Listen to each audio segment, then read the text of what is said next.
প্রিয় দর্শক, আমি এই মুহূর্তে আপনাদের সামনে কিছু কথা বলতে এসেছি। ইতিহাসের বাঁকে বাঁকে দাঁড়িয়ে আছে আওয়ামী লীগ, কিভাবে তৃণমূল, যে বিষয়গুলো, সেই বিষয়গুলো নিয়ে আজকের ভিডিওটি। আজকে বাংলাদেশের প্রাচীনতম রাজনৈতিক দল দল উপমহাদেশের অন্যতম প্রাচীনতম দল হচ্ছে বাংলাদেশ আওয়ামী লীগ। ৭৬তম প্রতিষ্ঠাবার্ষিক ২০২৫ সাল থেকে আজ বাংলাদেশে আওয়ামী লীগের ৭৬তম প্রতিষ্ঠা বার্ষিক পালন করছে। তখন দেশের একাধিক অবৈধ অনিশ্চিত সরকার নির্বাচনের মাধ্যম দিয়ে আওয়ামী লীগ সরকারের কার্যক্রম নিষেধ করা হয়েছে। তবুও আজ এই দিনটি গুরুত্বপূর্ণ। আমরা আজ বাংলাদেশে দেখছি সেটি আওয়ামী লীগের মধ্যে জন্ম নিয়েছে। সেই আওয়ামী লীগ সময় নিষেধ হয়েছিল ১৯৭১ সালে ২৬শে মার্চ।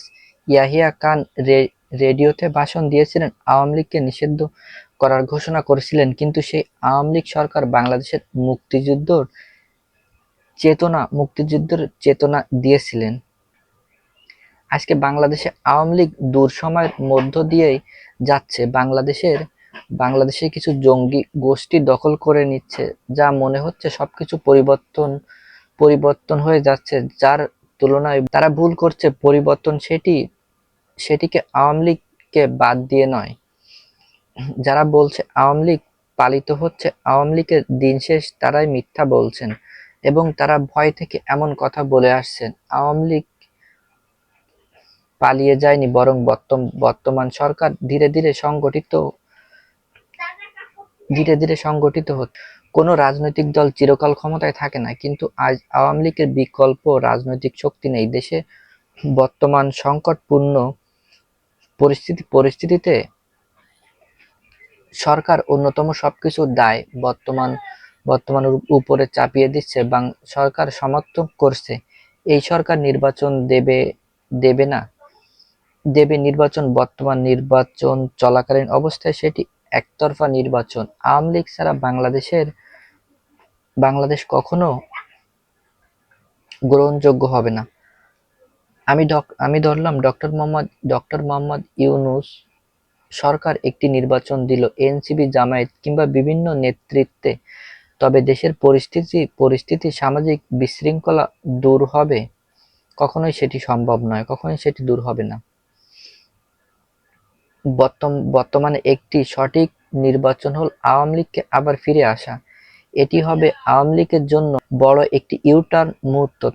তারা নিজেকে গুছিয়ে নেবে এবং বিশুদ্ধ করে সঠিকভাবে। আজ তারা আওয়ামী লীগকে মৃত ভাবছেন, কিন্তু তারা ভুল ভাবছে। আওয়ামী লীগ কখনো হেরে যায়নি। ইতিহাসের প্রতিটি পাতায় এই দলটি বারবার ফিরে এসেছে। ১৯৫২ সালে ভাষা আন্দোলন, ১৯৫৯-এর গণ অভ্যুত্থান, সবকিছু আওয়ামী লীগ ছিল। আমাদের স্বাধীনতায় মানচিত্র, আমরা পতাকায় সবকিছু পেয়েছি। আওয়ামী লীগের অবদান বাংলাদেশে সবথেকে বেশি। আজ বিএনপি জামাত এনসিপি মিলে বাংলাদেশে আওয়ামী লীগকে প্রতিহত করতে চাচ্ছে, কিন্তু তা কখনোই পারবে না। আওয়ামী লীগ ততই শক্তিশালী হচ্ছে। আজ প্রায় ৪ লাখ আওয়ামী লীগের নেতাকর্মীরা জেলে আছে এবং জেলখানাগুলোতে আছে ১০ গুণেরও বেশি মানুষ। তবু আওয়ামী লীগের নেতা-কর্মীদের হাল এখনো ছাড়েননি। আর কয়জন গ্রেপ্তার করবে? আজ শুধু আওয়ামী লীগ নয়, সাধারণ জনগণে প্রশাসন এবং সচিবালয়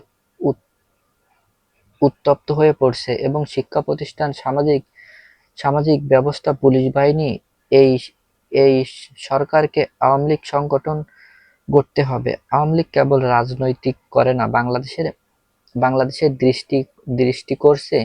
এখন আবার সবাই সেই বাংলাদেশের রক্ষা করবে, দায়িত্ব পালন করবে। যারা সত্যিকারে আওয়ামী লীগ করে থাকেন তারা কখনো ভয় পান না। যার মধ্যে মিশে আছে হাইড্রোবিট বাংলাদেশের লীগের, তাদের জন্য পথ খোলা আছে।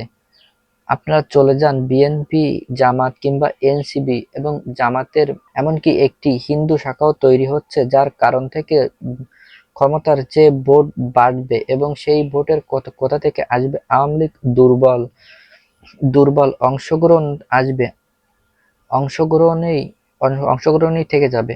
আসুন আওয়ামী লীগকে বিশুদ্ধ করে দিই। আজ ৭৬ বছরের দলটি ইতিহাস গড়েছে। বারবার বাংলাদেশের একটি লাইন লেখা আছে, ইতিহাসে লেখা গেছে আওয়ামী লীগ নাম লিখতে হবে। আবারও একটি আদেশ দিয়েছে, আওয়ামী লীগ নিষেধ করা যাবে না, যার করা যাবে না মনে করেন আওয়ামী লীগ শেষ, তার ইতিহাস জানেন না এবং এটি নিয়ে আপনার কোনো চিন্তাভাবনা নেই। যথেষ্ট কারণ আছে, এটি তাদের বাংলাদেশী। আসুন ভবিষ্যৎ প্রজন্মের জন্য কিছু করে যাই। বন্ধুরা, আজকে ভিডিওটি এই পর্যন্ত। ভিডিওটি যদি ভালো লাগে তাহলে অবশ্যই ভিডিওটিতে একটা লাইক দিয়ে আপনি আমাদের চ্যানেলে নতুন হলে অবশ্যই চ্যানেলটি সাবস্ক্রাইব করতে ভুলবেন না। দেখা হচ্ছে পরবর্তী আরেকটি ভিডিওতে। ততক্ষণ ভালো থাকুন, সুস্থ থাকুন। এত সময় আমাদের সাথে থাকার জন্য আপনাকে অসংখ্য ধন্যবাদ।